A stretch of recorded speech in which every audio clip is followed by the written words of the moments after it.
Alright, welcome back to Nick Lenz's Doctor Who Review, episode 102. Until I get ready to start watching the Apothecary Diaries, I'm going to be reviewing a lot of Doctor Who, because it's been a bit of time since I've done basically a long stretch of Doctor Who stories. So, for now anyways, I'm going to be discussing the second story for this one of Season 6 of the show, known as The Mind Robber. Yep, a story that picks up right where the Dominators left off. Like, literally, it picks up right where the last story left off. It's sort of a continuous thread here that they kind of wrap this up with the very next story, Invasion. Yeah, with this very story here, which I produced for this one. But yeah, basically that story ends this basically continuous plot thread, which was completely unintentional. Now, this particular story here, The Mind Robber, it is noteworthy for several things. Number one, it was not originally planned to be 5 parts, because it's a 5-part story. This story was actually originally supposed to be 4 parts, but it had to be extended to 5 due to a, dispute or something, I think it was, over the Quarks, the Dominator story. So technically, the opening episode of this very story was originally supposed to be the final story of the previous story. Yes. That apparently was originally planned. There was a bit of a confusion from what I could tell. So, it has nothing to do with basically the actors. They probably don't really know about this at all. They probably didn't at the time. Maybe they probably knew about the whole craziness of the opening story. By the way, this one also has with episode 5 of this 5-part story is noteworthy for being the shortest episode of the classic Who. How long is the final part of this one? It's 18 minutes. And it's like the runtime for this one is dramatically shorter. So, this first story, The Mind Robber, opens up right where we left off with Dominators, with the island basically being consumed by volcanic lava. It's getting close. And Jamie's like, can we please go? Can we move the TARDIS? Okay. Yeah, eventually, then the Doctor takes this, then goes underneath the console, takes out this device known as the emergency switch, activates it, and they leave, and don't see the planet ever again. And where they end up in an alternate dimension, which I think was the first time that this actually happened to Classic Who. Yes, I think it was. So, and then, Doctor takes the power room, which actually is the story makes its debut. By the way, if you notice, basically watching the story, the interior of this console looks very similar to the one they used for the first Doctor, except this had that big room they had during the previous one. So, checking power ratings, and then for some reason, look at the screen, and Jamie sees Scotland, and Zoe sees her hometown, a place only known as the City. This futuristic city, which probably was mentioned during the Wheel in Space. I will venture review Wheel in Space. One way I will review it, if in fact that BBC allows animation of this one, because this actually would have I would love to see animation of this one. The other being the Highlanders, because for some weird reason they have not animated this one. Marco Polo basically said because of, I think they said it was expensive. I'm like, I don't see how. Everything else is no problem. But you think because it's pure historical? That's possible, I'll say at least. So, they am temporarily going outside. Well, Zoe hears something. She goes outside first. Then Jamie. Then the Doctor sits in a chair, which I think this might be the same chair William Hartnell sat in during, I believe it was the massacre. I think it was. Yes, where everybody's gone, and I think this might be the same exact chair that he sat in. I'm not sure. Those who are curious with the massacre, it's one of those incomplete stories. I may review it at some point, but that depends. Also, here's a little fun fact about, I think it was this story here, The Mind Robber. It was the last story to get the telesnaps treatment. Yes, pictures of the screen and audio underneath. Yeah, this was the last one that got it. You're like, that's interesting. Yes. So basically where they end up, and then all of a sudden the first story ends with the TARDIS blowing up.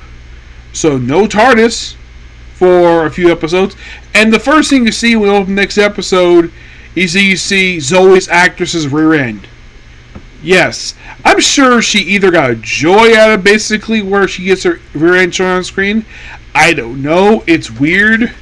I get the fact the actress probably was a very lovely woman at the time. And by the way, still alive, by the way. Yes. But do we need to see her? Basically, we see her from the rear end where she's basically on top of the console and the doctor is like off someplace. What's going on here? Well, then they end up in a place that this story is the only time ever in Classic Who this ever happened. This place would return in 2 specials for the 11th Doctor. A place known only as the Land of Fiction. Where basically have Jamie getting lost and come across some soldier, which, by the way, the soldier who's seen in this red coat is actually played by Fraser Hines' real-life blood brother. Yeah, his actual brother. And then Jamie turns into a piece of cardboard. So the doctor, he finds, like, oh crap, his face is missing. And his face gets messed up. And then this actor replaces Jamie for the rest of the story. Okay, so there is an actual reason why Fraser Hines actually was absent for pretty much a lot of episode 2. Like, pretty much the entire episode 2. The reason is because, get this, Fraser Hines got chickenpox from his nephews. You're like, what? A fully grown man getting chickenpox? Yeah, he got chickenpox, so he had to sit out that story. But had the guy had to wear the same clothes. I read somewhere that the actor playing the replacement Jimmy was allegedly Fraser Hines' cousin, that was later disproven. The fact these two are not related. Aside from the fact these two have very similar build, look very similar. Eventually he turned into a cardboard again, and then they assembled the right face this time, and Jamie Stewart, no problem. My guess is probably by time 3, he was fully cured of being have chickenpox. So then, of course, while he separates them, while they're in a maze, mentioned by a Minotaur, then the Doctor runs into Gulliver from Gulliver's Travels. They're like, what? Yeah, the character from that story. He also runs into the kids from the rhyme, Ashes to Ashes. Basically, the kids in that story. And I thought this was interesting. So then Jamie, running away from a toy soldier, ends up climbing a mountain, and that was only a rope. And then here's rope. He climbs up, and it's Rapunzel. Yes, Rapunzel. I'm like, did he think of Rapunzel? I'm sure you probably heard of the story Rapunzel. And then then the Doctor and basically the Doctor and Zoe are in Greek mythology because first they think they're basically the Doctor sees Perseus by basically picking up his freaking sword, and then they pretend that first it's a unicorn to do it too, and then it's a freaking Minotaur, and then they run into freaking Medusa, where the only way to beat it is basically not only claim it doesn't exist but also have it look as a reflection, which, according to the Doctor, which I think this is true from this story, the only way he's able to avoid her gaze is by looking at the reflection of a shield. Okay? Yeah. And then they get to basically about this Master Sentinel, and then they come across, get this, Captain Carcass. Oh my gosh. This guy. Which apparently this guy is a parody of Batman. Where he has this gun. He's like, that gun doesn't exist. God, this man is mad. So then Zoe proceeds to give Captain Carcass arm drags. Several of them, at least, basically almost judo flipping him. This fight was hilarious. I love this thing. And then she's able to beat him with an armbar. With basically tapping with armbar. It's like, I am your slave. So he takes him to the castle. He's able to leave, no problem. And they get inside the castle, which is also happening with James. And like, oh, there's this telegraph thing. And like, then here's the robot. It's like, I demand an interview with the master. And they meet the master, who apparently is the writer of a story from a magazine known as The Ensign. Well, the guy is there. He's basically a puppet of the action master. He's basically this giant brain of globe. And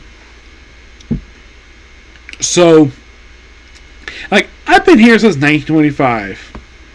So, you have been here for 40 years, haven't you?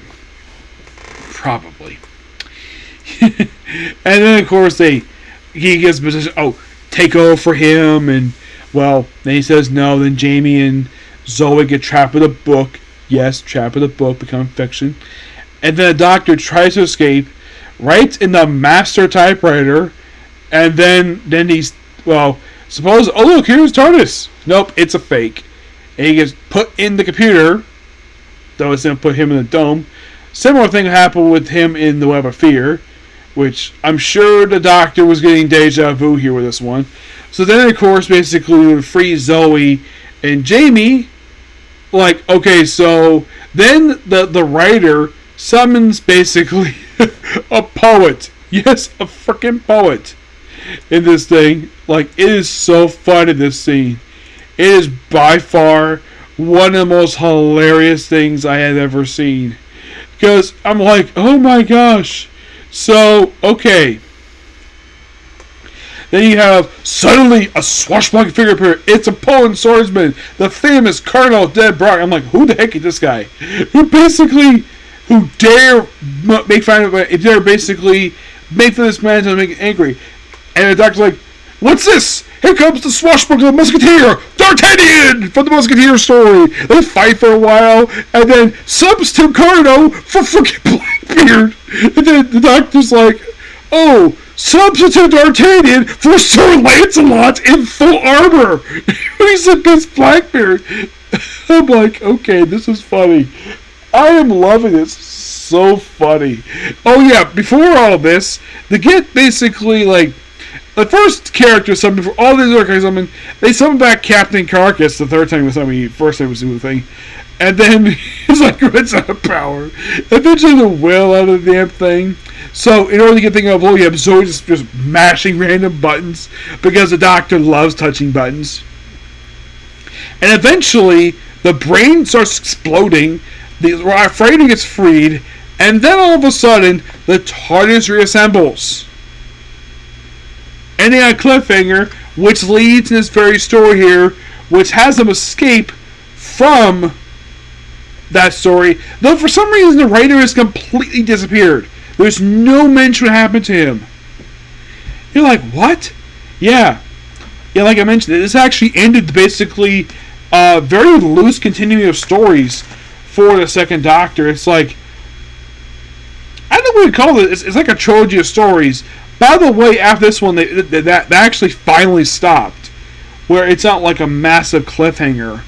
After two stories, I guess maybe BBC writers like, yeah, let's not do that with the invasion. And you're like, wait, the invasion? Isn't that the story of Bring Back the Seven? Yes. Even though at that point it had been, like, they have featured just 3 stories prior to this one, and this will be their last and they face Second Doctor in this era. They would not appear again for 5 years. Yeah, believe it or not, they would not return after the invasion until a story, I think it was the final story of Tom Baker's first season of the show. Yeah. But in the case of the Mind Robber, this was a lot of fun. This was a great story. Yeah, the story basically was a bit rushed. It's like, in some places, well, in terms of the writing, but the story itself was very well paced. It's exciting. Overall, really good story. But I do recommend starting out with the Dominator. Start that story first, because let's say if you want to start a story from the 60s initially, let's say if you start with this one, you'll be very confused as soon as you play it, because on this planet, like, wait, what's going on here? Why on this planet? Well, you have to watch Dominators for that.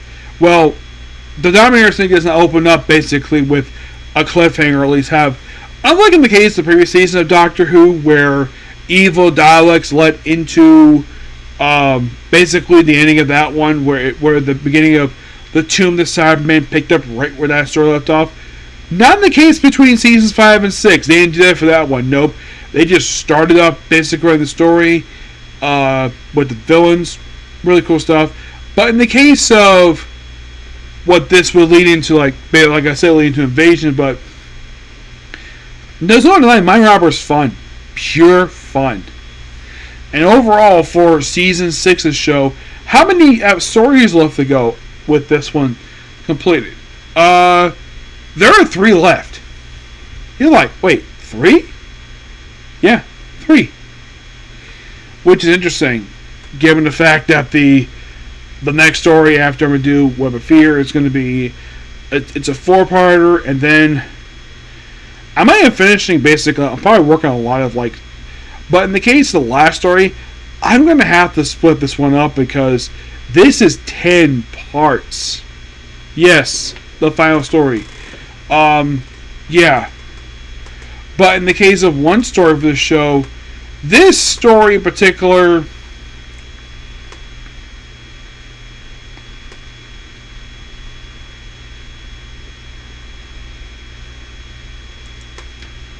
the final story of the season is 10 parts. And also, fun fact, the last one to ever reach double digits throughout the entirety of Doctor Who. No story, technically in Classic Who, ever went this far. No. Excuse me.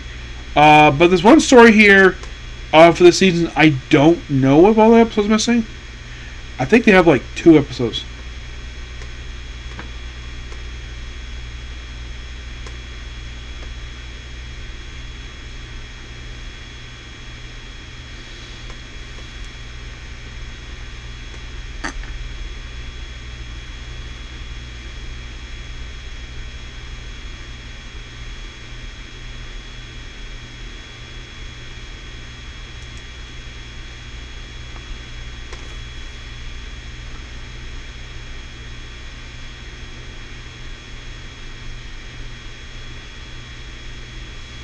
Yeah, in the case of the story that came, the penultimate story, this one in particular is the Space Pirates. When I talk about it, yeah, it's one of those stories where still a lot. This one basically has where a lot of the story is missing, and the reason for it,